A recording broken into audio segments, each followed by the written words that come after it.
अस्सलाम वालेकुम नाज़रीन, आप देख रहे हैं पाकिस्तान टेलीविज़न न्यूज़ प्रोग्राम है दुनिया के साथ और मैं हूं आपके साथ आपकी मेज़बान आसमा इकबाल। आज प्रोग्राम में हमें सबसे पहले बात करनी है सबसे अहम चीज़ की जो पाकिस्तान में होने जा रही है। पाकिस्तान में हो रहा है जी इस्लामी ताउन तंजीम का 48वां वज़राए ख़ारिजा काउंसिल इजलास। सबसे अहम बात इसमें यही है कि इसकी मेज़बानी कौन कर रहा है। इसकी मेज़बानी की जा रही है पाकिस्तान की जानिब से। फिर हम आपको ये बता देते हैं कि इसका जो मौजू रखा गया है वो इत्तेहाद, इंसाफ और तरक्की के लिए शराकतदारी रखा गया है। अब इस मौजू में ही इस बात का अंदाज़ा हो जाता है कि इस कॉन्फ्रेंस में होने क्या जा रहा है। इत्तेहाद जो है वो कितना ज़्यादा ज़रूरी है मुस्लिम उम्मा का, इस पर बात होने जा रही है। ये इत्तेहाद क्यों नहीं हो पा रहा है, इस पर बात होने जा रही है। बहुत सारी जगहों पर जो तरक्की का अमल है मुस्लिम ममालिक के अंदर वो रुका हुआ है और उसकी ज़िम्मेदारी बहुत सारे दूसरे जो मुस्लिम ममालिक हैं उन पर आयद की जाती है। आपस में जो इल्ज़ामात हैं, आपस में जो कुछ चपकलिश कहीं ना कहीं मौजूद है, जो कहीं ना कहीं गिले शिकवे मौजूद हैं, उनको भी इसके अंदर दूर करने की कोशिश की जाएगी। और शराकतदारी कितनी ज़्यादा ज़रूरी है इन तमाम के तमाम जो चीज़ें हैं उनके अहदाफ के लिए, इत्तेहाद के लिए, इंसाफ के लिए और तरक्की के लिए इस शराकतदारी पर ज़ोर दिया जा रहा है।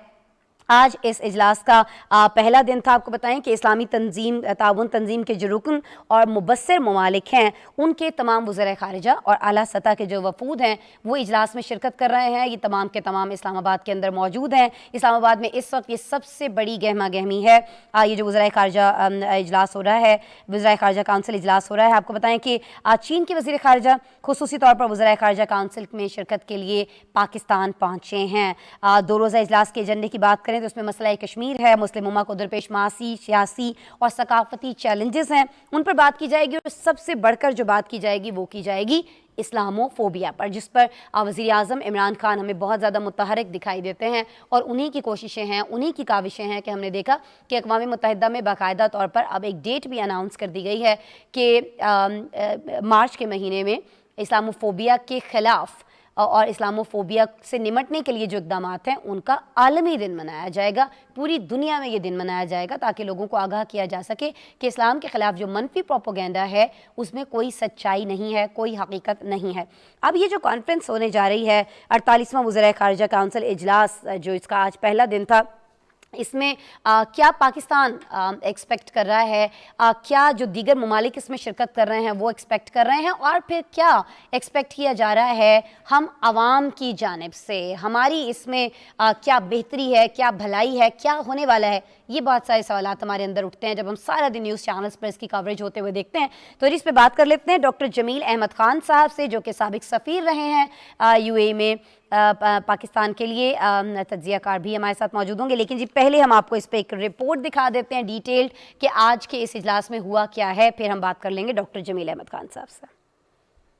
हम ताबाबद सैयो तगैयुर के वली है, हम ताबाबद सैयो तगैयुर के वली है, हम मुस्तफ़वी मुस्तफ़वी मुस्तफ़वी है, हम मुस्तफ़वी मुस्तफ़वी मुस्तफ़वी है, मुस्तफ़वी है। इस्लामी ताउन तंजीम के वज़राए ख़ारिजा कौंसिल का 48वां 2 रोज़ा इजलास की तैयारियां मुकम्मल हैं, जबकि मंगल को इस्लामाबाद में शुरू हो रहा है। 2 रोज़ा इजलास का मौजू इत्तेहाद, इंसाफ और तरक्की के लिए शराकतदारी होगा, जबकि इस्लामी ताउन तंजीम के रुकन मुल्कों और मुबस्सिर ममालिक के वज़राए ख़ारिजा और आला सतह के वफूद इजलास में शिरकत कर रहे हैं। चीन के वज़ीर ख़ारिजा खुसूसी तौर पर वज़राए ख़ारिजा कौंसिल के इजलास में शिरकत के लिए पाकिस्तान पहुंचे हैं। OIC सेक्रेटरी जनरल की जानिब से हुर्रियत रहनुमाओं मीर वाइज उमर फारूक, नुसरत आलम और दीगर को इजलास में शिरकत की दावत दी गई थी, लेकिन भारत की जानिब उन्हें पाकिस्तान आने की इजाज़त नहीं दी गई। इजलास में तिजारती और इक्तिसादी रवाबित एजेंडे का अहम नुक्ता करार, जबकि आलमी सूरत हाल और मुस्लिम उम्मा को दरपेश चैलेंजों, बाहमी यकजहती, इलाकाई अमन और तरक्की पर भी गौर किया जाएगा। वज़ीर आज़म की मेज़बानी में होने वाले इस इजलास में इस्लामोफोबिया के मसले और माहौलियाती तब्दीली के असरात पर भी गौर किया जाएगा। मसला फ़लस्तीन और भारत के ज़ेर तसल्लुत मकबूजा जम्मू कश्मीर पर भी बातचीत मुतवक्के है। اجلاس میں بھارت کے غیر قانونی جموں و کشمیر میں انسانی حقوق کی بڑھتی ہوئی سنگین خلاف ورزیوں کا جائزہ لیا جائے گا۔ شرکاء 23 مارچ کی یوم پاکستان پریڈ میں اعزازی مہمان کی حیثیت سے بھی شرکت کریں گے۔ ادھر وزیر خارجہ شاہ محمود قریشی اور ان کی چینی ہم منصب وانگ زی کے درمیان وزارت خارجہ میں ملاقات ہوئی۔ دونوں وزرائے خارجہ نے دو طرفہ شراکت داری، اقتصادی اور سیکیورٹی تعاون پر تبادلہ خیال کیا۔ دو طرفہ تعاون کو مزید وسعت دینے اور افغان عوام کو معاشی بحران سے بچانے کے لیے تعاون جاری رکھنے پر اتفاق کیا ہے۔ اس سے قبل وزارت خارجہ میں آج ایک اہم تقریب بھی منعقد ہوئی جس میں افغانستان کے لیے انسانی ہمدردی کے ٹرسٹ فنڈ کے چارٹر پر دستخط کیے گئے۔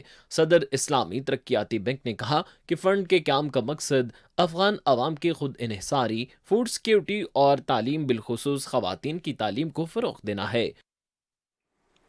مقاصد کیا ہیں اور آج کے دن کیا ہوا ہے یہ تو آپ نے جان لیا، لیکن اس سے نکلنے والا کیا ہے، اس کا نتیجہ کیا نکلنے والا ہے اور کیا نتیجہ نکلنا چاہیے، اس پہ ہم بات کر لیتے ہیں جی ڈاکٹر جمیل احمد خان صاحب سے۔ سابق سفیر رہے ہیں یو اے ای میں، سینئر تجزیہ کار ہیں، ہماری ریکویسٹ پر ایک بار پھر سے ہمیں جوائن کر چکے ہیں۔ ویلکم کرتے ہیں۔ السلام علیکم ڈاکٹر جمیل احمد خان صاحب۔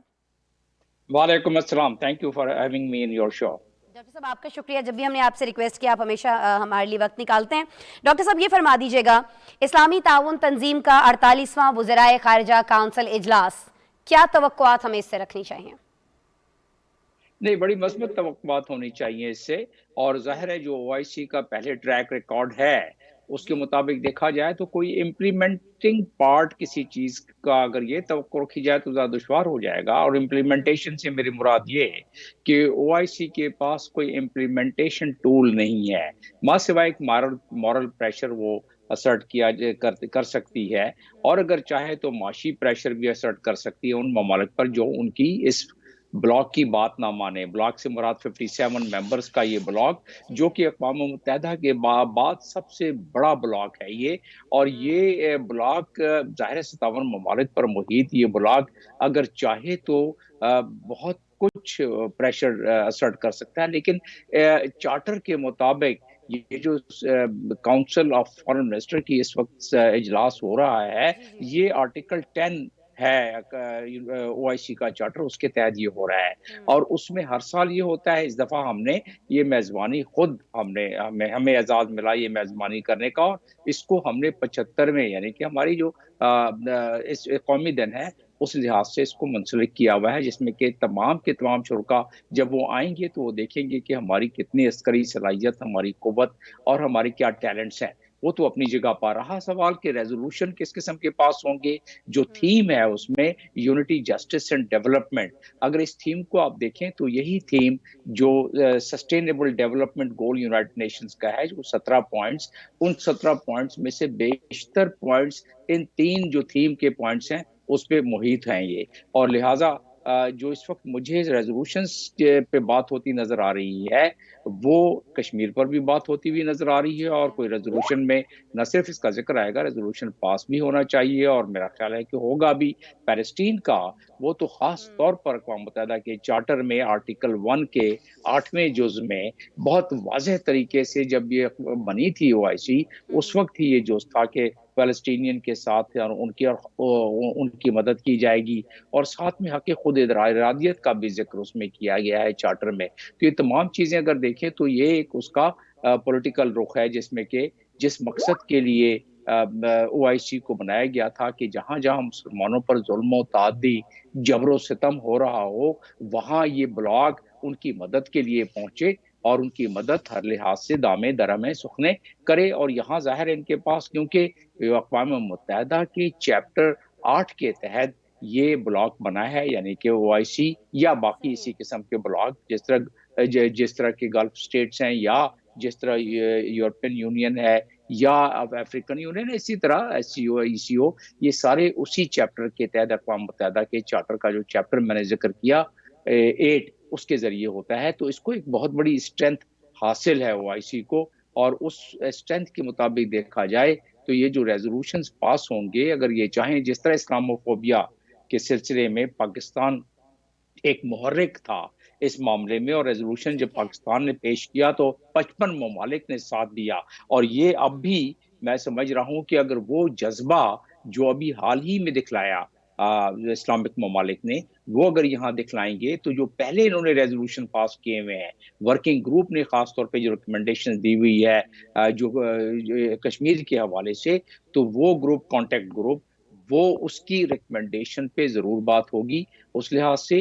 और माशी लिहाज से जो अफगानिस्तान की मदद के लिए जो आपने अभी अपने रिपोर्ट में भी बताया, वो एक कलीदी नुक्ता इस वक्त हमारे लिए भी है, ओआईसी के लिए भी है। लेकिन क्योंकि यूक्रेन का मसला ऐसा आ गया कि वो अफगानिस्तान वाले मामला थोड़े से मध्यम पड़ते जा रहे हैं, तो इस ओआईसी की मद में और मदद से ये अफगानिस्तान के मामले को दोबारा थोड़ी सी दबाम मिलेगी। और जो पहले प्लेजेस किए हुए हैं इस्लामिक ममालिक ने भी और उसके अलावा दूसरे दीगर ममालिक ने, तो वो उसमें यकीनन एक जरूर बूस्ट मिलेगा। ये मल्टीलैटरल फोरम प्लेटफॉर्म्स जितने भी होते हैं दुनिया में, मल्टीलैटरल प्लेटफॉर्म का एक अपना रोल होता है, जैसे कि ओआईसी के 57 ममालिक, और उस मल्टीलैटरल प्लेटफॉर्म, मल्टीलैटरल डिप्लोमेसी, उसके तहत ये जी ठीक हो गया। अच्छा डॉक्टर जमील अहमद खान साहब, आपने अपनी गुफ्तगू में एक जुमला बार बार एक बात आपने बोली, अगर ये ममालिक चाहें तो,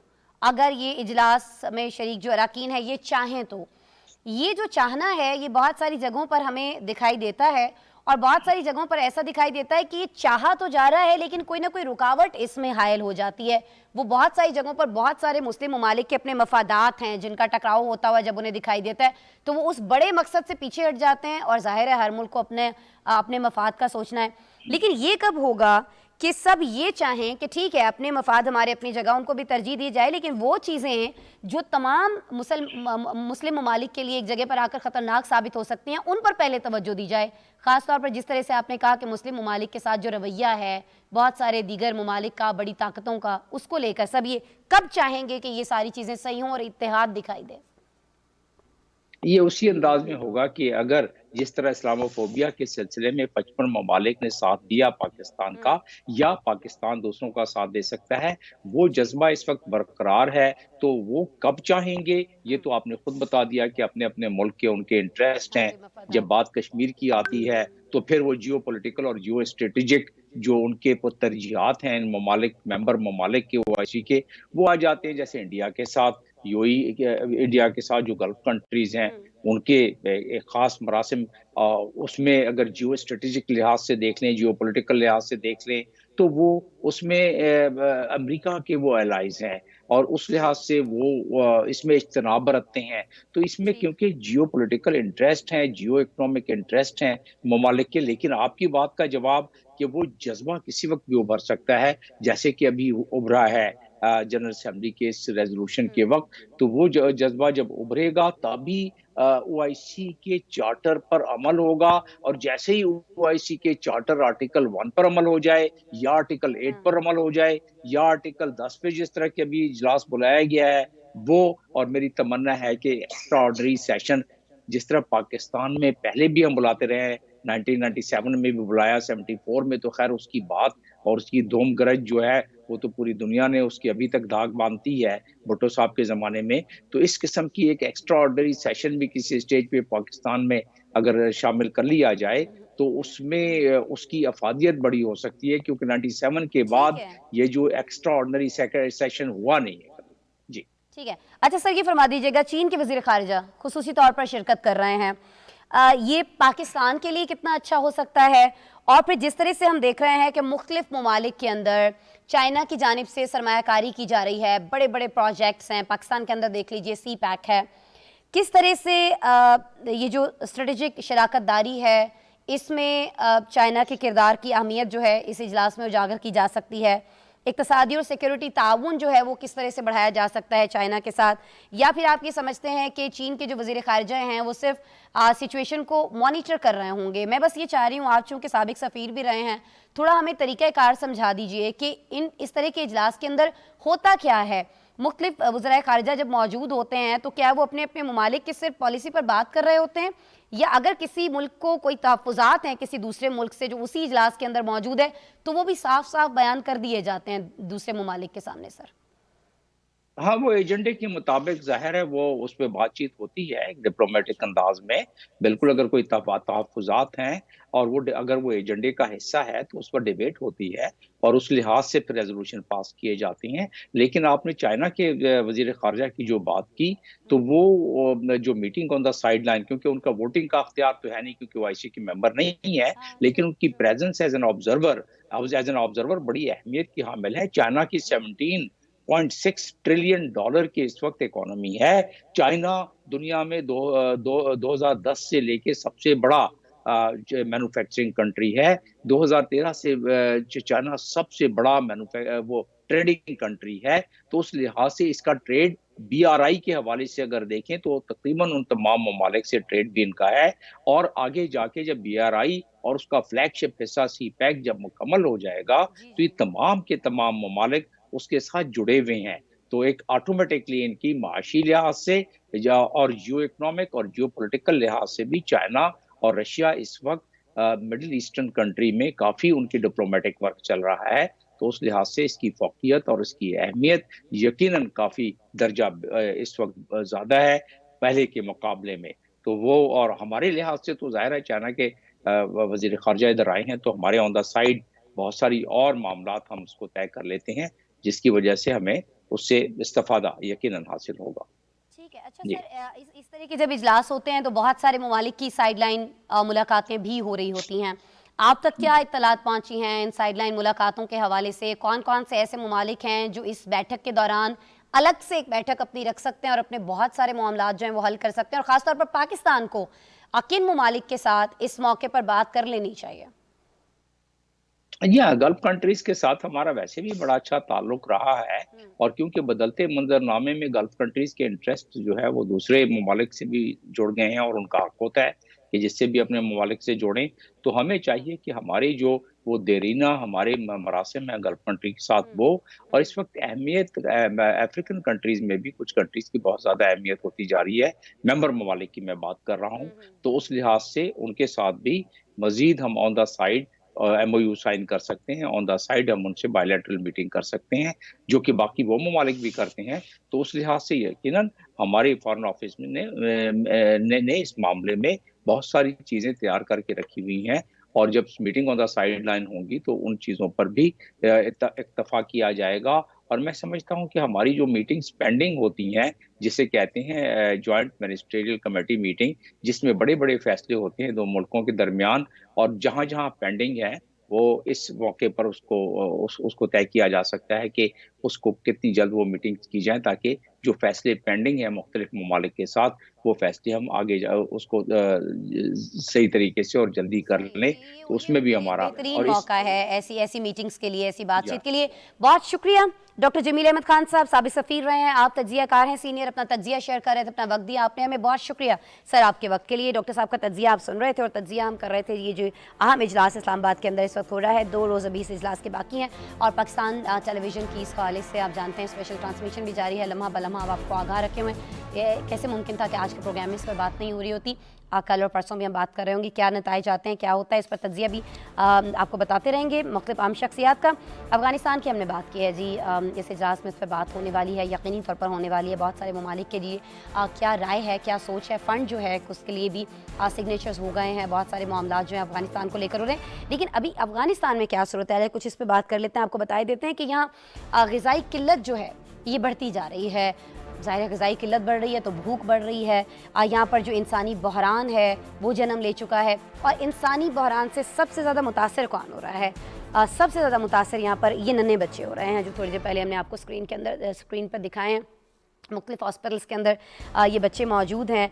बताया ये जा रहा है कि रवां साल के 3 माह के दौरान, यानी अभी मार्च का महीना है वो भी मुकम्मल नहीं हुआ है, तकरीबन 2.5 महीने गुजरे हैं, पौने 3 माह आप कह लीजिए। इसके दौरान 13,000 बच्चे, नाज़रीन मैं फिर से दोहराऊंगी, 13,000 बच्चे पौने 3 माह के अंदर अफ़गानिस्तान में मौत के मुंह में जा चुके हैं।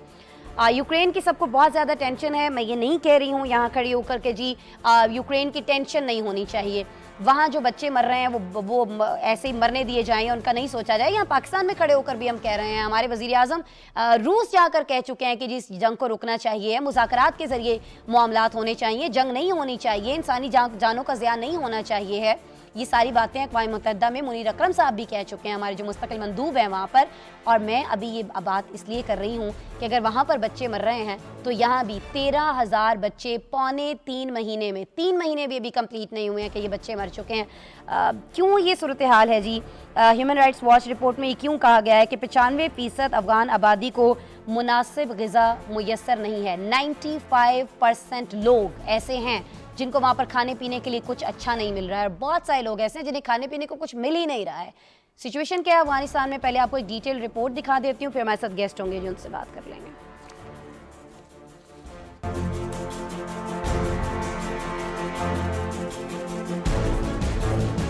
अच्छा ठीक है।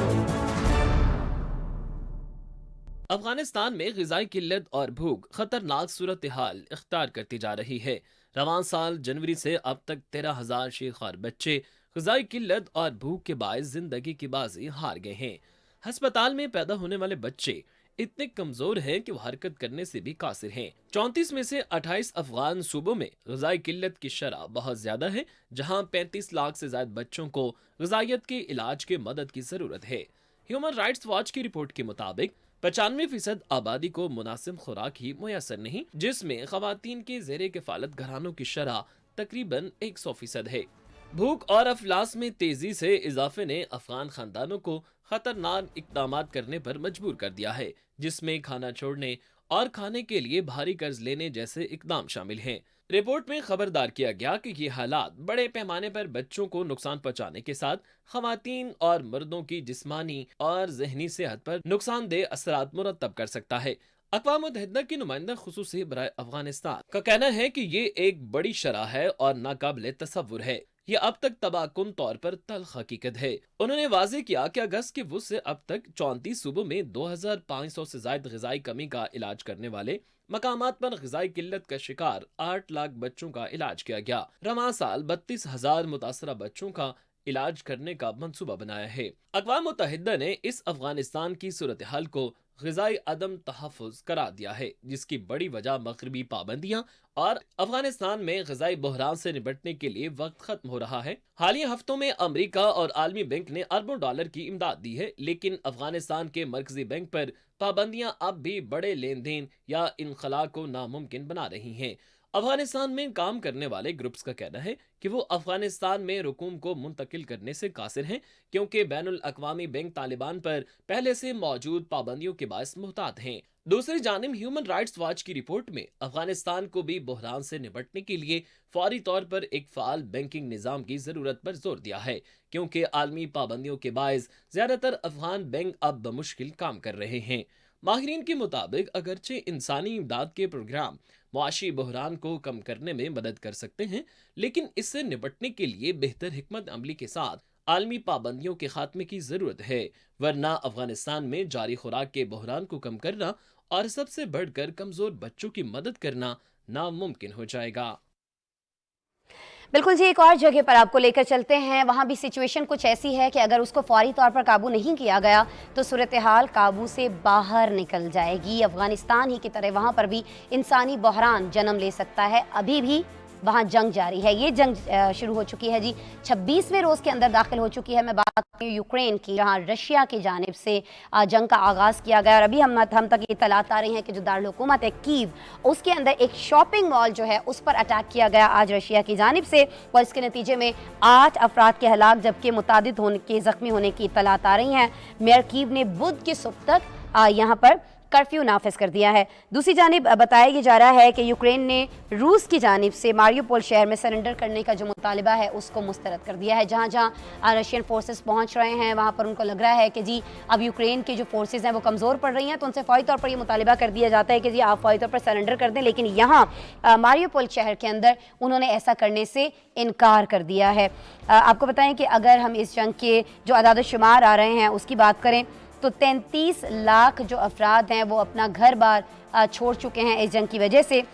मुख्तलिफ जो शहर हैं उनको निशाना बनाया जा रहा है, मुख्तलिफ लोग जो हैं वो हलाक भी हो रहे हैं, उनकी जानें भी जा रही हैं, इनमें बच्चे भी शामिल हैं, ख़वातीन भी शामिल हैं। बहुत सारे जो लोग हैं वो महफूज पनाहगाहों पर, जिनको महफूज तसव्वुर करते हैं, वहाँ पर पहुँचते हैं, लेकिन उन पनाहगाहों पर भी अटैक्स किए जा रहे हैं। सिचुएशन क्या है आज 26वें रोज़, इस पर बात कर लेंगे। और फिर ये जंग 26वें रोज़ में दाखिल क्यों हुई है, जबकि बहुत सारे माहिरीन ये कह रहे थे कि ये जंग बिल्कुल 1-1.5 हफ्ते के अंदर ख़त्म हो जाएगी। ऐसा क्यों नहीं हो पा रहा है, मुज़ाकरात कहाँ तक पहुँचे हैं, ये सारी चीज़ें हमारे गेस्ट से जानेंगे। पहले आपको रिपोर्ट दिखा देते हैं।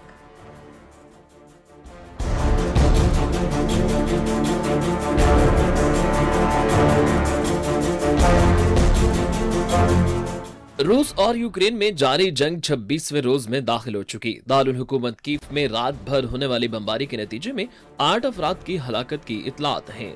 गोलाबारी से शहर के शुमाल मगरबी हिस्से में कायम एक बड़ा शॉपिंग सेंटर तबाह हो गया। खैरसून में भी शहरियों पर फायरिंग से मुतअद्दिद अफराद जख्मी हो गए।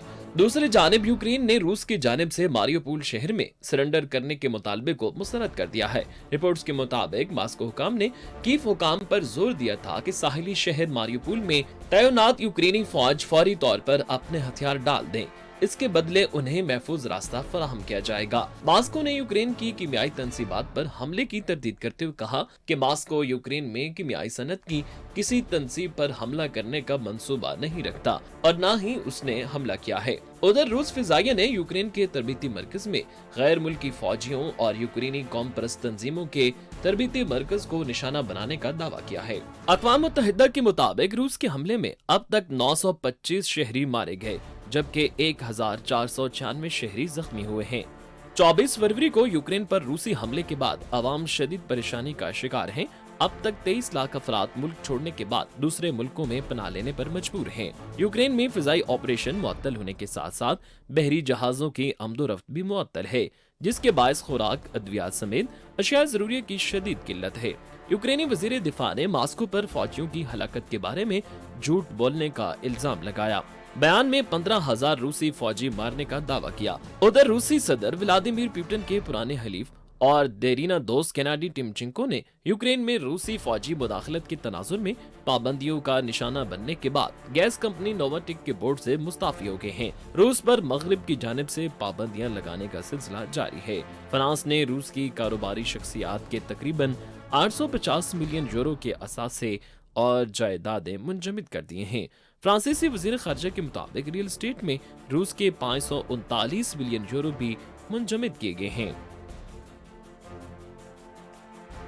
रिपोर्ट आपने देखी जी। असद महमूद साहब हमारे साथ मौजूद हैं, सीनियर तज्जियाकार हैं, यूक्रेन रशिया जंग के हवाले से हम उनसे बात करेंगे। उन्हें वेलकम करते हैं। अस्सलाम वालेकुम असद महमूद साहब। वालेकुम अस्सलाम Asma, thank you very much.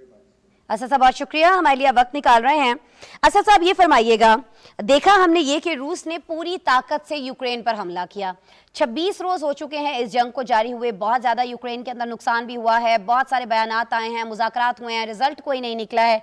ऐसे क्या मकासद थे जो रशिया अभी तक हासिल नहीं कर पाया है? कब तक हम ये तवक्को रखें कि चलें ठीक है जी उसके मकासद पूरे हो जाएंगे और ये जंग बिलाखिर बंद हो जाएगी, मुज़ाकरात कामयाब हो जाएंगे? सर बिस्मिल्लाहिर्रहमानिर्रहीम, थैंक यू वेरी मच। बिल्कुल इसमें कोई दो राय नहीं है कि अगर आज इस जंग को 26 दिन पूरे हो चुके हैं तो एज दुनिया भी सोच रही थी, रशिया भी उसी लाइन पर सोच रहा था, इस मैटर ऑफ ओनली 1, 2 और मैक्सिमम 3 वीक्स, और ऐसा लगता था जी कि बिल्कुल वाइप आउट कर दिया जाएगा यूक्रेन को। एंड सर्टनली वो बिल्कुल वो उस तरह का काम नहीं हुआ, बल्कि आप ये कह सकते हैं एक तो रेजिस्टेंस जो है वो बड़ी सीरियस आपको नजर आ रही है। मारियोपोलो का आपने जैसे तस्करा किया अभी, फाइन मारियोपोलो जो है it is in between Crimea और फिर एक वो लैंड कॉरिडोर प्रोवाइड करता है इनका जो डोनेबस का रीजन है, that is something very important for Russia, और उसके ऊपर बड़ा सीरियसली उन्होंने, मैं समझता हूँ कि एक ऐसे अटैक लॉन्च किया हुआ है। और आप ये देखें कि जिस तरह की वहां पर बम्बार्डमेंट हो रही है, चाहे मिसाइल्स की, चाहे आर्टिलरी गन्स की, लॉन्ग रेंज वेपन्स की, ऐसी इतना डिवास्टेशन आपको नजर आती है मारियोपोलो के अंदर जिसका अंदाजा नहीं। कीव के अंदर भी इसी तरह की सिचुएशन है। एंड सो मच सो इसका तो एक्चुअली आप कह सकते हैं कि मुहासरा किया हुआ है पिछले कई हफ्तों से, और 3 लाख लोग जो हैं वो तो मारियोपोल के अंदर जो हैं वो मुकैयद हैं। They have not been able to come out. उन्होंने कहा कि आप सरेंडर करें, हम आपको सेफ पैसेज देंगे। उन्होंने कहा नहीं हम तो सरेंडर नहीं करते। इसमें कोई शक नहीं कि हाँ, जिस तरह ओवरऑल दुनिया देख रही थी, या स्पेशली अगर रशिया के पॉइंट ऑफ व्यू से भी देखा जाए कि पुतिन ये चाह रहे थे कि जितनी जल्दी हो सकता है हम इस काम को खत्म करें। वो ऐसा लगता है कि वो उसके अंदर वो दूरी आए, उसके अंदर वो देर लग रही है। But at the same time I would say पिछले चंद दिन पहले की बात है, जो यूक्रेन के प्रेसिडेंट हैं ज़ेलेंस्की, ही सेड कि हाँ, हम जो नेटो के अंदर जाने का सोच रहे थे, डेफिनेटली हम उसको रीथिंक कर सकते हैं, और देयर इज़ नॉट मस्ट कि हम उसके अंदर एक लिहाज से जाएँ। यूरोपियन यूनियन का वो हिस्सा बनना चाहते हैं, एप्लीकेशन भी उनकी लॉन्च हो गई है, though it is going to take lot of time, it is going to take years. But ये ज़रूर है आत्मा, मैं आपसे कहूँगा कि जितना वहाँ पर नुकसान हो रहा है, आप कहने को तो यूनाइटेड नेशन कह रहा है कि नहीं जी 900 सिविलियन जो हैं उनकी डेथ हुई है। आप सिर्फ ये देखें, the amount of shelling going on in different cities of the Ukraine, do you think कि सिर्फ इतने लोगों की डेथ हुई है? सिविलियंस की मैं बात करता हूँ, सिविलियन कैजुअलिटीज की, यानी कि जिनकी डेथ की बात करें या फिर जो जख्मी हुए हैं, आई कैन से कि अभी तक ये बिल्कुल ऐसे इदाद-ओ-शुमार हैं जिनकी कोई रियलिटी नहीं है, और ये यानी कि आप ये नुकसानात जो समझ हैं रहे हैं कि वो जो बेकार। आदाद-ओ-शुमार सामने आ रहे हैं, नुकसान उससे कहीं बहुत ज़्यादा है। अच्छा, नुकसान इससे भी ज़्यादा हो सकता है, ये भी खदशात ज़ाहिर किए जा रहे हैं। असद साहब, यूक्रेन का शहर सोमी, आई होप मैं उसको सही से प्रोनाउंस कर रही हूँ, इसका कहा जा रहा है कि इसका एक केमिकल प्लांट है जिससे अमोनिया गैस का अखराज जो है वो शुरू हो चुका है, लेकिन इतलात ये भी आ रही हैं कि ये बहुत मामूली अखराज है, आवाम के लिए कोई इतना ज़्यादा नुकसानदेह नहीं है। बताया ये जा रहा है कि यहाँ पर एक टैंक का गोला लगा था। अगर ये अमोनिया का अखराज बढ़ जाता है तो ये तो बहुत बड़ी तबाही लेकर आ जाएगा। सर, इस चीज़ को किस तरह से देखा जा रहा है? क्यों इतना सीरियस नहीं लिया जा रहा है जितना सीरियस लेना चाहिए इसको, असद साहब?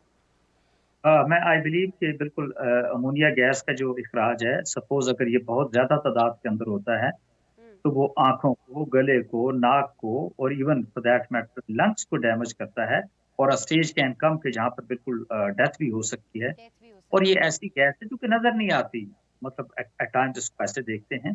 बट जनरली यही कहा जा रहा है आसमा कि ये कुछ छोटा टैंक था जो ये डैमेज हुआ है, और उसके अंदर से अमोनिया गैस का इतना इखराज नहीं कि that is going to be really that way dangerous और डिवास्टेटिंग, कि जी कोई इस तरह का कोई इंसानी ज़िंदगियों को एक लिहाज से खतरा हो। एंड आई एम श्योर कि इसका इतना एक लिहाज से वो इफ़ेक्ट नहीं आना, और यही रशिया ने भी कहा जी कि हम किसी सूरत के अंदर भी जो कि केमिकल प्लांट्स हैं, हम उनको अटैक नहीं कर रहे हैं, ना हम करना चाहेंगे। बट सर्टनली एक ये चीज़ सामने आई है, दुनिया के सामने आई है, और whatever precautionary measures are possible, certainly वो लोगों को लेना चाहिए, उस प्लांट के नज़दीक नहीं जाना चाहिए किसी सूरत के अंदर भी। और डेफिनेटली एक टाइम आएगा कि जहाँ आप इस गैस को इवेपोरेट होते हुए देखेंगे। But still I can say dangerous तो है, ये बहुत ज्यादा तादाद के अंदर होती है, certainly it is going to effect the surrounding area and the people over there. But अगर ये छोटा इसका इखराज है, छोटा एक इनका कोई तो फिर उससे भी जखीरा था, इतना ज़्यादा नुकसान नहीं है जिस तरह से दावा भी किया जा रहा है। अच्छा असद साहब, एक और चीज़ मुझे समझा दीजिएगा।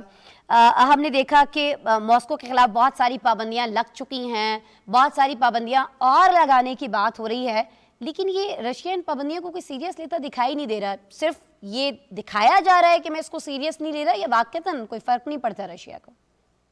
देखिए मैं एक आपसे अर्ज करूं, अगर प्यूटन ने ये डिसाइड किया था कि उसने ऑफेंसिव लॉन्च करना है, ऑफेंसिव कैंपेन चलानी है अगेंस्ट यूक्रेन, तो सर्टनली उन्होंने अपनी बेतहाशा जो है वर्किंग एक लिहाज से की होगी। और ये जिस तरह का रिटेलिएशन आपने देखा, जिस तरह उनके ऊपर पाबंदियां लगी हैं, वो भी आई एम श्योर कि उन्होंने अपनी वर्किंग के अंदर उसको एक लिहाज से कैलकुलेट किया होगा। But at the same time I would say कि जब आप ये देखते हैं, अगर रशिया की बात करते हैं, और अगर नेटो उनकी सरहदों के ऊपर आके खड़ा हो जाए, तो definitely then Putin that kind of a person, president Putin की मैं बात कर रहा हूँ, he can go to any extent and certainly he has gone as per the plan, but definitely अगर आप देखें ना, आज 26 दिन मुकम्मल हो गए हैं, वहाँ पे जंग हो रही है, उनकी एयर इस्तेमाल हो रही है, उनके ग्राउंड फोर्सेस इस्तेमाल हो रहे हैं, जिस तरह उनका असलहा, गोला बारूद, उनकी ओवरऑल जितनी भी आप ये कह सकते हैं कि जो उनकी फ्यूल है, सारा कुछ चल रहा है, इट इंटेल्स मनी। और डेफिनेटली जो उनका नुकसान रशिया का हुआ है अब तक, नुकसान से मीन कि जो उनका वॉर एक्सपेंसेस हैं और आगे भी होने जा रहे हैं, डेफिनेटली उसको रिकूप करने के लिए they need billions of dollars, इसमें कोई शक नहीं है। But fine still Russia is a big country, it can manage. Why? Because Russia और यूक्रेन मिलकर अगर पूरी दुनिया को आप कहते हैं जी ऑयल भी सप्लाई कर रहे हैं, 30% जो है पूरी दुनिया की जो ग्लोबल व्हीट है वो भी दे रहे हैं, 50% जो सन फ्लोर ऑयल है वो एक लिहाज से दे रहे हैं। तो उन्होंने हर चीज से वर्किंग तो की है, बट स्टिल चाहे कोई भी वार हो, किसी मुल्क की भी, छोटा मुल्क हो या बड़ा मुल्क हो, अगर वो जंग के अंदर एंटर होता है, इट डज इफेक्ट उसकी इकोनॉमी को, उसकी प्रोग्रेस को, उसकी आगे कैसी प्लानिंग होती है, कैसे लेके चलना है। एंड सर्टनली देखे ना, जहां तक तो यूक्रेन का ताल्लुक है, वो तो आपको टू बी वेरी ऑनेस्ट, वो तो क्रिपल होता हुआ नजर आता है। आप देखें ना जिस तरीके से उसके शहरों के अंदर आप तबाही देखते हैं, बिल्डिंगों को आप तबाह हुआ देखते हैं, इंफ्रास्ट्रक्चर को आप खराब होते हुए देखते हैं, ब्रिजेस को आप एक लिहाज से उड़ते हुए देखते हैं।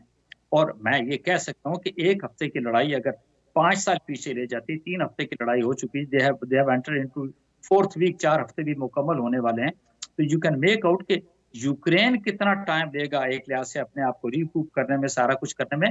एंड हो अनफॉर्चुनेट इट इज कि जी चाहे वो अमेरिका की बात करते हैं, वेस्टर्न कंट्रीज की, या नाटो की बात करें, उन्होंने हलाशेरी दे के आउट से ज़ेलेंस्की को एक लिहाज से आगे लेकर आ गए। ठीक है जी, उनके लोग सफर कर रहे हैं, वो मुल्क सफर कर रहा है, उसका नुकसान एक लिहाज से हो रहा है, उसकी इकानमी एक लिहाज से इतनी पीछे चली गई है। बट प्रैक्टिकली आप वेस्टर्न कंट्रीज क्या कर रहे हैं, वो तो अपना असलहा जो है वो बेच रहे हैं, उनको जिस तरह की इमदाद दे रहे हैं, वो तो सारी कर्ज के तौर पे इमदाद तो एक लिहाज से ना हुई है ना। अभी पिछले दिनों की बात है, 2-3 दिन पहले की, 3.5 अरब का वो फौजी साजो सामान जो है वो यूक्रेन को अमेरिका प्रोवाइड कर रहा है। सो दैट मीन उनके तो असले की फैक्ट्रियां चल रही हैं। आपको याद होगा इससे पहले भी मेरी बात हुई थी कि ये जो उन्होंने थिएटर खोला, या जिस तरीके की जंग आपको नजर आ रही है, तो वो जो असलहा साजी की फैक्ट्रियां हैं यूरोप के अंदर, अमेरिका के अंदर, वो तो आपको फिर बूम करती नजर आएंगी। मुख्तलिफ तरह के हथियार वो अपने इस्तेमाल करते हुए नजर आएंगे, उनकी एफिकेसी को देखेंगे। This is actually a testing ground basically for the okay war producing factories के। जी आके देखें क्या कुछ वो कर सकते हैं। सही। लोगों का, बच्चों का, औरतों, लोगों का जो वहां पर नुकसान हो रहा है यूक्रेन के अंदर, जो इंसानी जिंदगियों का अलमिया जन्म ले रहा है, अब तो चीजें आगे और खराब होती जा रही हैं। आप चीज़ें और मारियोपोलो ख़राब हो रही हैं जी, लेकिन इनको ख़राब होने से रोकने का एक ही तरीका है, मुज़ाकरात, मुज़ाकरात और सिर्फ मुज़ाकरात हों, और फिर उसमें थोड़ा दोनों जानिब से लचक दिखाई जाए। आपने यूक्रेन की बात की, बहुत ज़्यादा लचक दिखाई दी गई है, अब थोड़ा रशिया को भी इस पर सोचना होगा। बहरहाल बहुत शुक्रिया असद महमूद साहब, आप हमारे साथ मौजूद थे, बात कर रहे थे रशिया और यूक्रेन जंग के हवाले से। बहुत शुक्रिया सर आपके वक्त के लिए। नाज़रीन, अब प्रोग्राम में वक्त हमारे पास खासा कम रह गया है, लेकिन हमें बात करनी है जी आज सऊदी अरब में होने वाले हौसी जंगजुओं के हमलों की। ये अटैक्स अभी भी जारी हैं, जिनमें बहुत बड़ी तादाद में ड्रोन्स इस्तेमाल किए जा रहे हैं, मिसाइल्स इस्तेमाल किए जा रहे हैं। लेकिन ऐसा नहीं है कि सऊदी अरब की जानिब से, अरब इत्तेहाद की जानिब से कोई जवाब नहीं दिया जा रहा है। जवाब दिया जा रहा है और कहा यह जा रहा है अरब फौज इत्तेहाद की जानिब से कि उनके हमले के दौरान हौसी बागियों के 4 ड्रोन जो हैं वो तबाह कर दिए गए। लेकिन इनको रोका क्यों नहीं जा रहा है? क्योंकि कहा यह जा रहा है कि अगर सऊदी तेल में तनसीबात पर हमले होते हैं, सप्लाई में तातुल आ जाएगा, और इसके बाद आलमी मंडी में तेल की कीमतों में बहुत हद तक इजाफा हो सकता है। 6% तक जो प्राइस है वो बढ़ सकती है।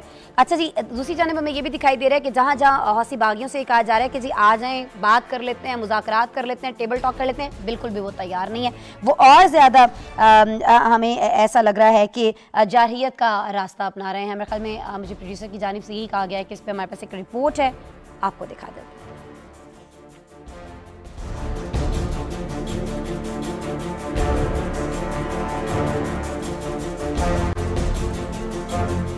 सऊदी अरब की आयल तनसीबात पर हौसियों का एक बार फिर हमला। सऊदी मीडिया के मुताबिक यमन के हौसी बागियों ने सऊदी अरब पर ड्रोन और मिसाइल के सिलसिलावार हमले किए हैं, जिसमें माया कुदरती गैस के प्लांट, पानी साफ करने के प्लांट, तेल की तनसीबात और पावर स्टेशन को निशाना बनाया गया।